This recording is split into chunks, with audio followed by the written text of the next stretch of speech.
Hey everyone, it's Melissa. Today's video is about get ready with me using the Phoenix Rising palette by Pretty Vulgar. And I'm also going to show two different ways of application. I have noticed I've always done put eyeshadow on my eyelid first and then worked up from there. But I've noticed, and I have tried it and I do like it, that now people seem to be putting it on their transition first, and then the crease, then the outer corner, and then the lid. So I thought, I think I'll do one eye one way and one eye the other way and see if there's a difference. There wasn't a lot, but you know, it was interesting to try. The reason I've always liked doing the eyeshadow on my lid first is that sometimes I just want to stop there. I like to see what the main color that's going to be closest to my eye. I like to do it first to see what it looks like, to see if I just want to use a one eyeshadow look. If I do, I'll just take that color and blend it up into the transition, darken it a little bit for a crease and outer corner, and then I'm good to go. Or do I want to continue on and do contrasting and coordinating colors for a transition and a crease and the outer V? I know that's a lot of talking about just simple eyeshadow looks, but it's sort of my thought process. So I've always enjoyed doing my lid first, but since so many people do it the other way, I wanted to try that. And I know that people do it to, you know, help with the overhang, with the hooded eyes and stuff, you know, to kind of carve that out first. But, you know, you can sort of do that putting on the eyeshadow on your lid first too. So I think the difference is, I think it's going to be a little more muted and more of an ombre look with doing the eyeshadow on the lid first. And it's going to be a little more distinct areas doing the transition and the crease first. So I think, but I did find, I'll go ahead and tell you, I didn't find a whole lot of difference. I'm going to show a close-up at the end. I don't think there's a whole lot of difference, so it's just going to be a personal preference. I still like doing my lid first just so I can see what the color looks like against my eyes and whether I want to change that color or go on and continue with it. But anyway, it is hot here. I saw a meme on Instagram and it suits me with the way I feel perfectly, because I am not a summer person, I'm a winter person. The colder the better. And it said, all you people in the South that said, in the wintertime, that said, oh, I can't wait till summer, I hope you're happy now. Because it is 100 degrees, 95 and up every day, and it's hot and humid and sticky, and welcome to summer. So anyway, I kid. I'm always glad for each season, you know, it's always good. For some reason, the summer just bothers me more. It's harder for me to cool down than it is for me to warm up. I think that's what it is. But I know a lot of people most people do seem to like summer better, so I'm in the minority. But our poor air conditioning system, it's just running solid and it'll freeze up and then we have to turn it off and let it, you know, thaw back out, and then it just goes constantly. And we live in an older house. I'll get ready with me in a minute. You know, we live in an older house, so our windows are original to the house of when it was built. So it doesn't have anything that kind of filters out. It surprisingly doesn't let a lot of cold air in the winter time, surprisingly. But in the summer, that heat just beats through those windows. Now we do have awnings, and you know, we have shutters instead of curtains, and we shut those shutters tight. I opened them for the video, but then I'll shut them again tight to try to keep the sun out, you know, when it's so very hot. When it's 95 and above, we have to, you know, do things like that so it won't completely go out. But, you know, what do you do? Before I get started, here's what it looks like. This is the Phoenix Rising. Beautiful palette. Beautiful, beautiful, beautiful palette. Now, I thought it was a house, and somebody said, no, it's a bird cage, and they're right. There's a little bird on the top. It's Phoenix Rising. And I looked at their other eyeshadow palettes on the Pretty Vulgar site. You have to get this on the Pretty Vulgar site.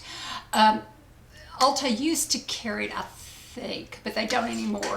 But they are currently sold out, but they always get, from every time that I've looked at it, they always get it in and out, in and out. So keep looking. for. I think they have a few on Amazon too, but I'll get mine on the Pretty Vulgar website. And anyway, I noticed that all of the names of their palettes have to do with birds. So of course, that is a bird cage. You know, you can see on the front, and it is a bird cage. I can't believe I thought it was a house. I thought it was a little cottage. I guess it is a house for a bird. But anyway, love this palette.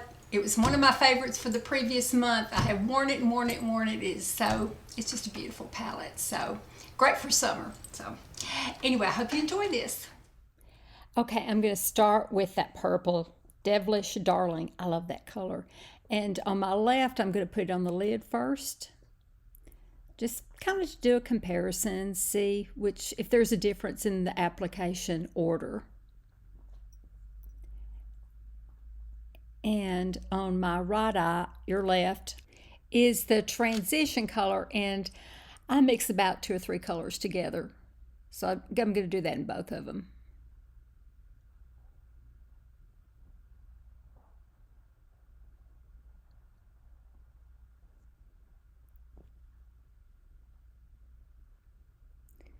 And then I'm going in the crease into that Blowing Smoke, which is just kind of a nice burgundy color. It's really pretty. Going to the outer edges and on both of them, then I'll darken that. Just using that brush to really get into the crease. That is a Sigma brush. It's my favorite one. It's like an E45, I think. I'll make sure. It's a great brush for the crease, even in the outer corner, kind of going into it. But I use a different one for the outer corner.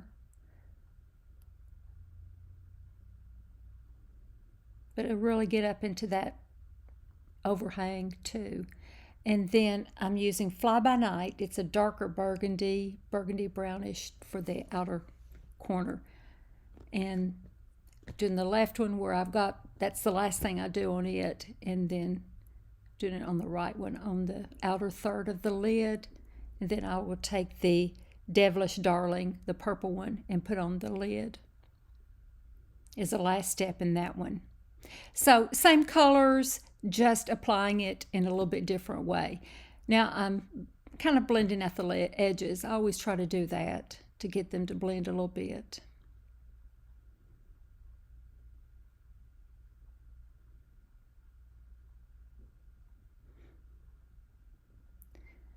Okay, now I'm going on that right eye, or left, I'm going in with Devilish Darling like I did first on the other one. I want to see if it makes a difference doing the order.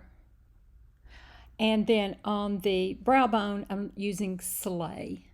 And I realized I'd forgot to do my brows, do anything with them. So I'm going back to kind of brush them up. It's kind of the Merry Glitzy Fritzy method with Benefit Clear. And then I'm going under both eyes with Blowing Smoke under both lash lines.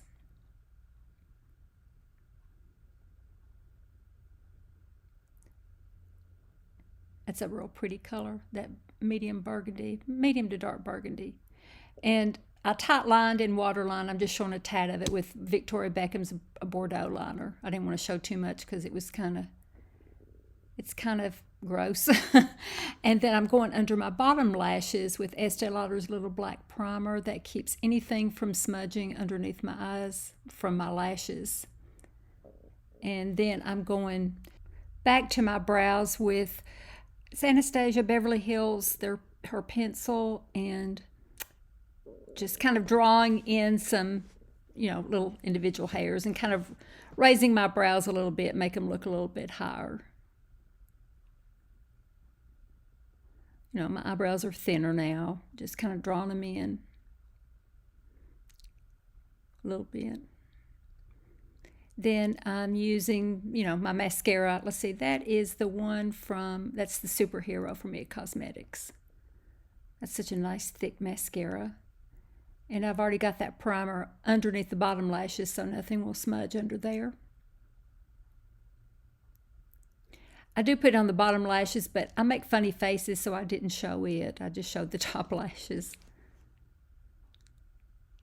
And then that blush from Melt, that cream blush, I just love that. It takes about 5 seconds to put it on. Forgot to put on a highlighter. I found my lip liner by Laura Mercier in Plumberry, and I got it back out and I realized I like it better than the one I mentioned in my favorites of Dervish by MAC. This one I like even better. I had lost it, but I found it and I just absolutely love it. And here's the Revlon lipstick I've been using in Silver City Pink. I really like it so much. It's just really pretty. And so there's kind of the finished look. I think my right or left, the one that I did the eyeshadow on the lid last, I think it defines the different areas better. It defines the outer corner V, the color, and just really does a good job. So as you can see, I just don't think there's a whole lot of difference, maybe more distinct in that outer V. And you know, maybe the crease is a little bit more distinct because you did that first. But you know, by the time you blend everything out, it's not going to be a whole lot of difference. So you know, I think either way, personal preference. But anyway, thank you for watching. I sure do appreciate it. It's a great palette. It's just, I hope they don't discontinue it. I heard that the Silver City Pink, you know, might be going out of stock. I don't know. They'll probably do away with this because I like it. So better get it now while you can. Maybe check on eBay and check on all, you know, just do a search on them and see what you come up with. But anyway, thank you for watching. I sure do appreciate this, and take care, stay cool. It's hot. Love you all, and I appreciate it. Bye-bye.